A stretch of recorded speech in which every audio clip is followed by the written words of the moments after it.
So yun, what's up mga sir? So dito naman tayo sa panibago nating video. So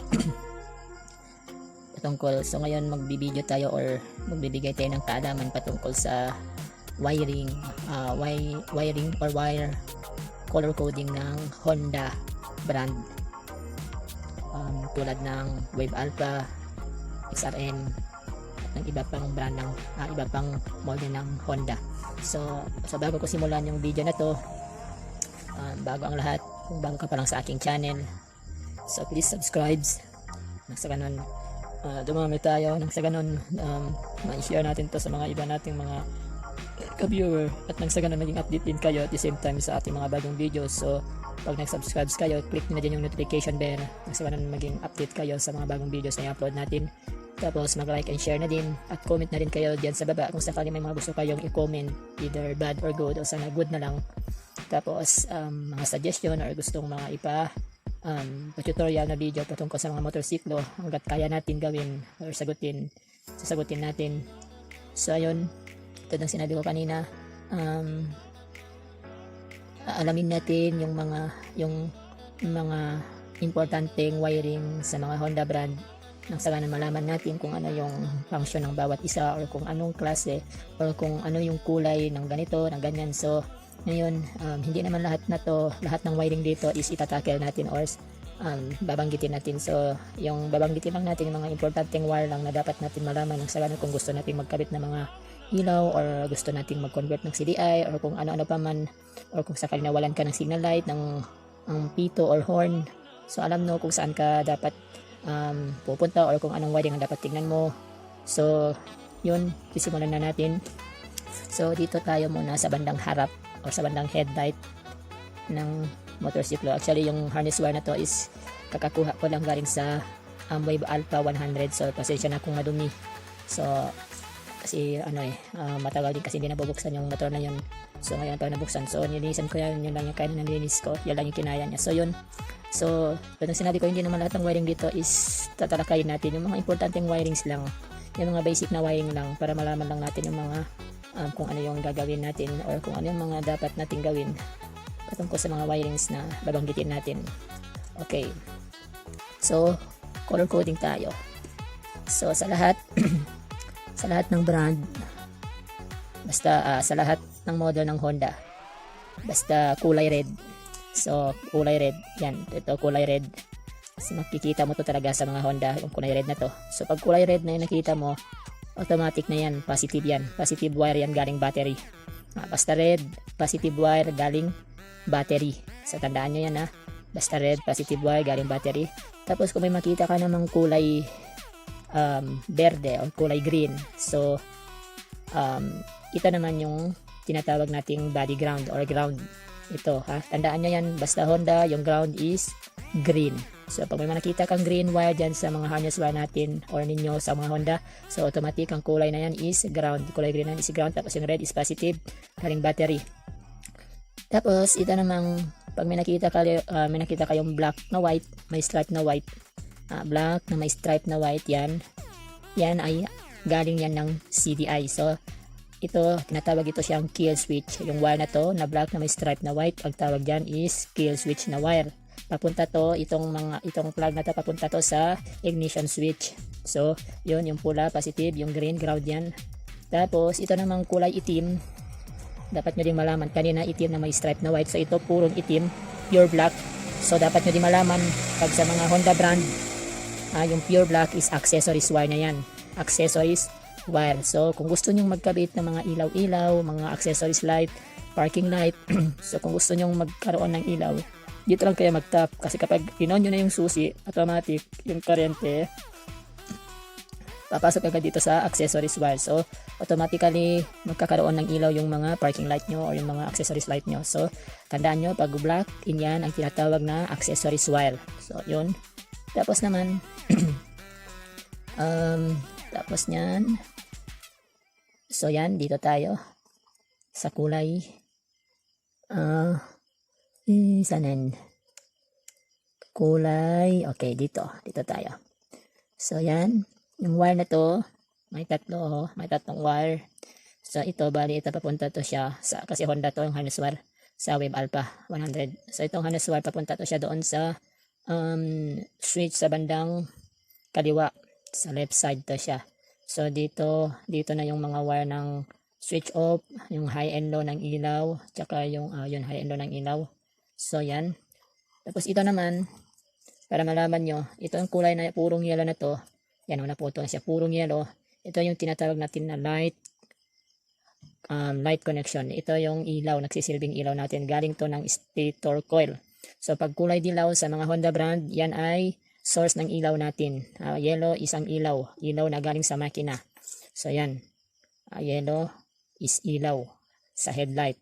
Yan. Tapos ito namang madaming wire, din na natin ito tatalakayin.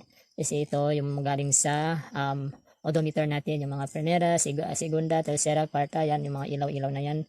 Tapos at the same time din nakakonect yan siya doon sa panel. Tapos yung ito naman papunta to, okay, ito yung papunta sa mga sa panel, yung primera, segunda, tercera, kwarta, yung gear natin. Tapos ito naman is papunta doon sa switch. Dito na yung mga pit, yung horn, yan, yung mga relay, yan. So yan, papunta yung mga para sa signal light.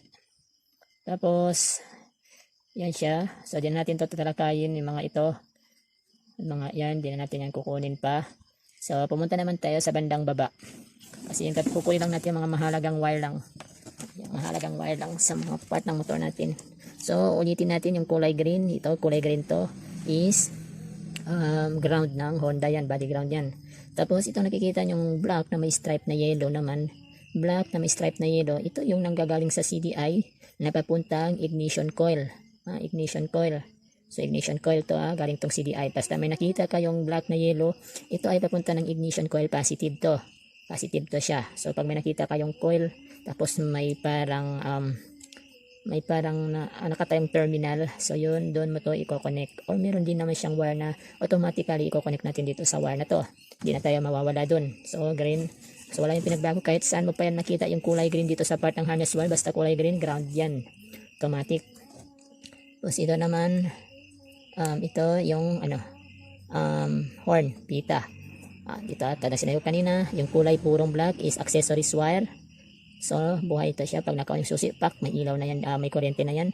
So tapos ito, dito tatawid yung kuryente papunta dito, galing sa horn, para magkaroon sila ng tunog, para tumunog yung horn. So bali tatawid siya dito sa kabila. So yan. So bali yung pink na magiging live wire lang siya. Pero dito yung source ng ng kuryente natin is yung accessories wire. Tapos yan, pumunta tayo sa gitna naman, dito sa bandang ito, mahalaga din to, sa part ng CDI box, CDI plug. So yan, ito mahalaga din to na dapat natin malaman. So yung nakikita yung blue na may stripe na yellow, ito yung tinatawag na parcel or trigger coil na galing to sa stator coil natin mula sa magneto doon sa baba. So ito yung tinatawag na parcel. Yung parcel na to or pick up coil, makikita nyo to doon sa bandang baba.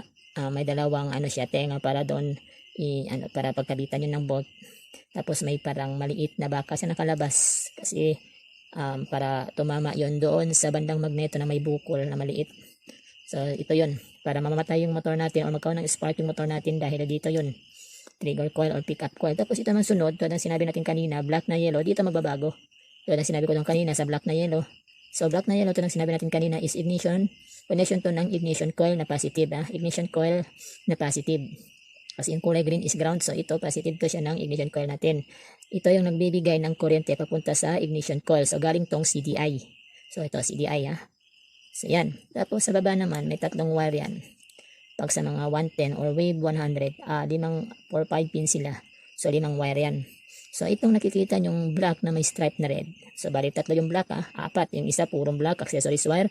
Yung black na may white stripe is kill switch yun, galing ignition coil papunta dito.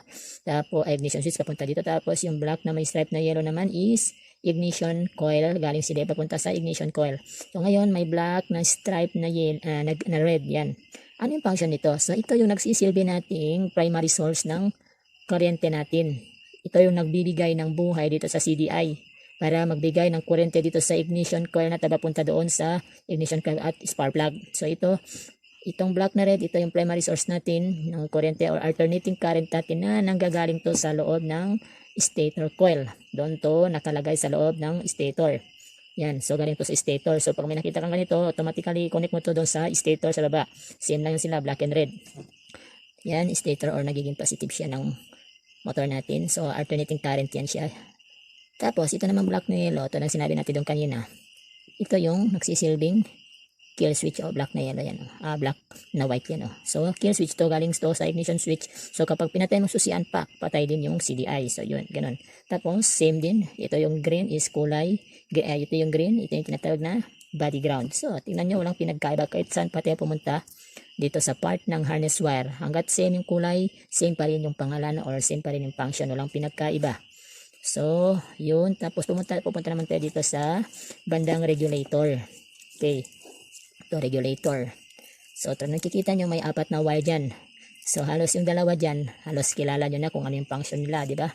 Yung dalawa dyan is kilala nyo na or alam nyo na kung ano yung function nila. Kasi ito lang sinabi ko kanina, yung kulay yellow is yun yan yung light source natin galing stator. So dumadaan siya dito sa regulator. Tapos yung green naman, yan yung ground natin, body ground yan. So wala pa rin pinagkaiba.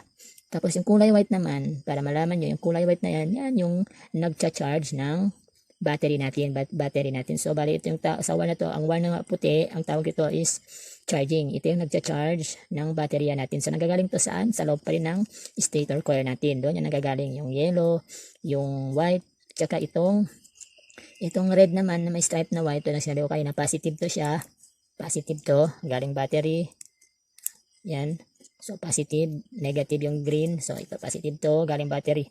So pag pumasok na yung kuryente dito, charging system to. So automatic ito naman papasok sa battery yan para mag-charge yung battery natin kasi dito yung charging niya.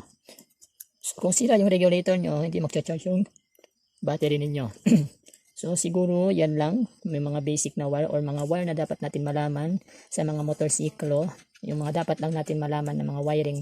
Sa ganun, kung may mga nasira sa motor natin, alam natin i-troubleshooting kung sakaling sa wiring yung problema. So yun lang. Salamat sa panonood sa video natin. Pasensya na kayo kung may mga malabo sa mga pagsasalita natin. So kung may mga gusto kayong itanong patungkol sa mga o patungkol dito sa video natin, so huwag kayong mahiyang mag-comment sa baba. Nang saka na masagot natin yung mga katanungan ninyo. So yun, ulitin ko sa mga di pa nakapag-subscribe, mag-subscribe na kayo. So maraming salamat.